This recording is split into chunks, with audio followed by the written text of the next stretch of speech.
The vengeful forest spirit, ancient legend of justice and wrath among America's pines. Welcome, dear viewers, to Tales Labyrinth, where ancient stories breathe life into forgotten truths and legends echo through time. Today's journey takes us into America's primordial forests, where justice and vengeance intertwine beneath towering pines. This is the tale of an eternal guardian born from injustice, a spirit that never forgives and never forgets what transpired. Support our channel by subscribing and follow this haunting narrative until its powerful conclusion to understand why some places demand reverence.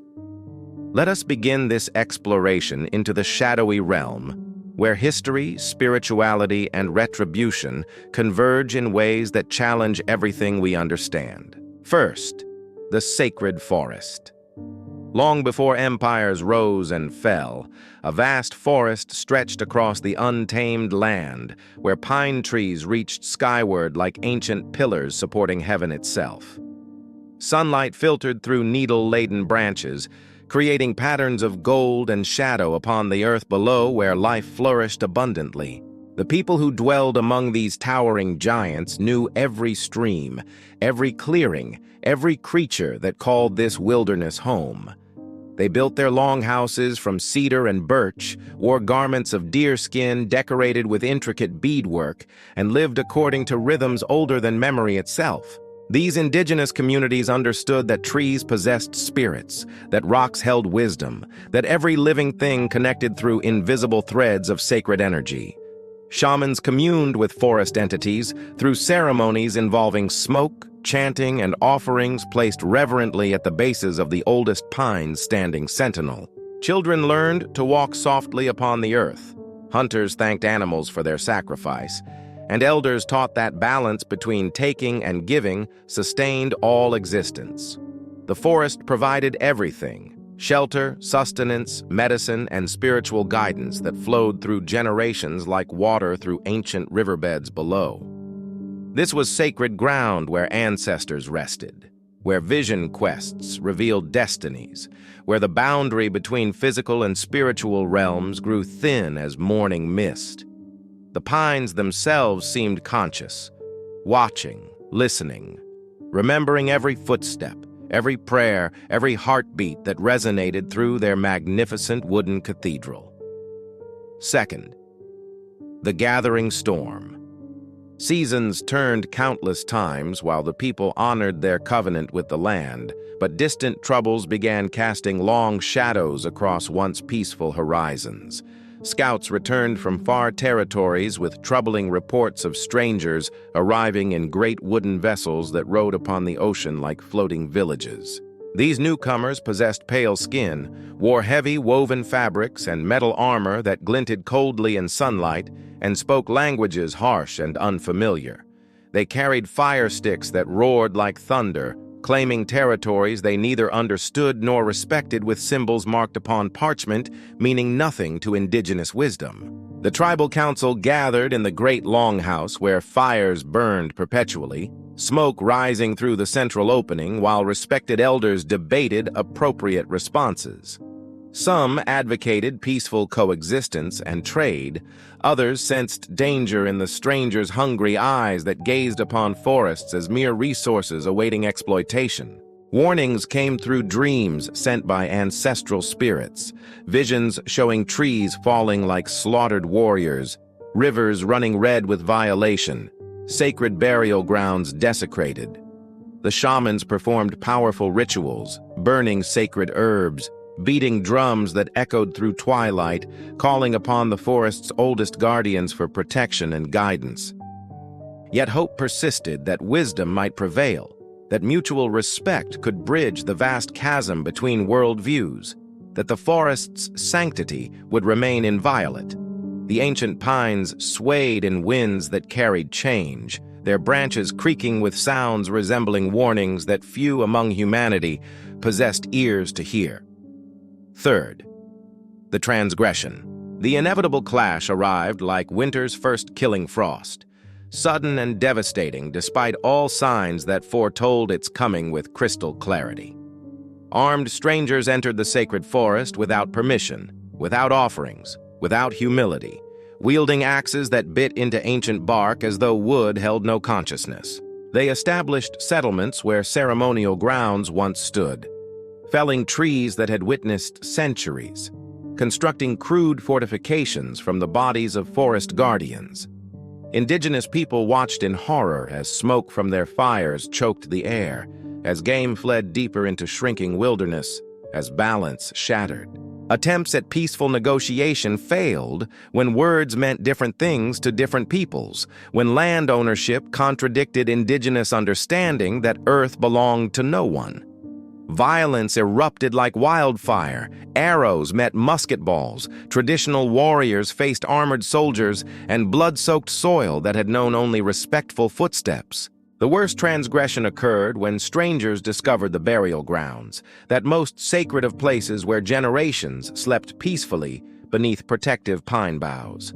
They violated graves seeking valuables, scattered bones carelessly, desecrated remains with complete disregard for the profound spiritual significance these resting places held. That night, the forest itself seemed to scream, wind howling through branches with voices of the desecrated dead, animals fleeing in terror. The oldest pine, which had stood for millennia at the burial ground's heart, split vertically with a crack like lightning, releasing something that had slumbered. Fourth, the spirit's vengeance.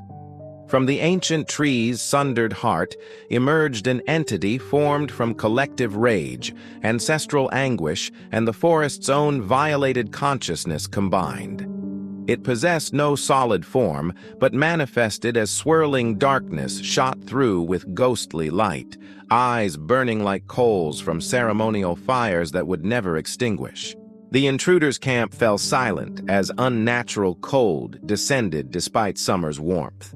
Frost forming on weapons, breath visible in air suddenly thick with presence.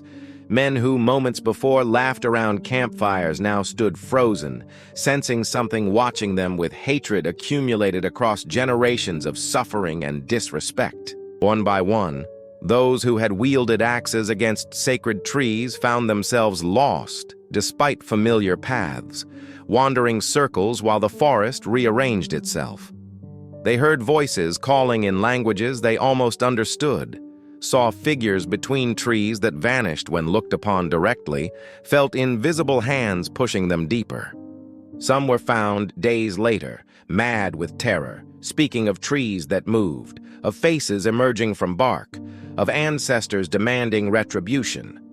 Others simply vanished, their screams swallowed by forest depths, leaving only disturbed earth and broken tools as testament to their presence and subsequent disappearance. The spirit manifested most powerfully to those who had personally violated the burial grounds, appearing as a towering figure wreathed in mist and fury.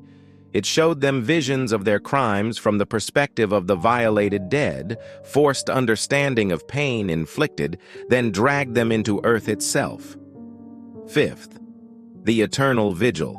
Survivors fled the forest, spreading tales of supernatural vengeance that protected indigenous lands with preternatural ferocity beyond human comprehension or resistance.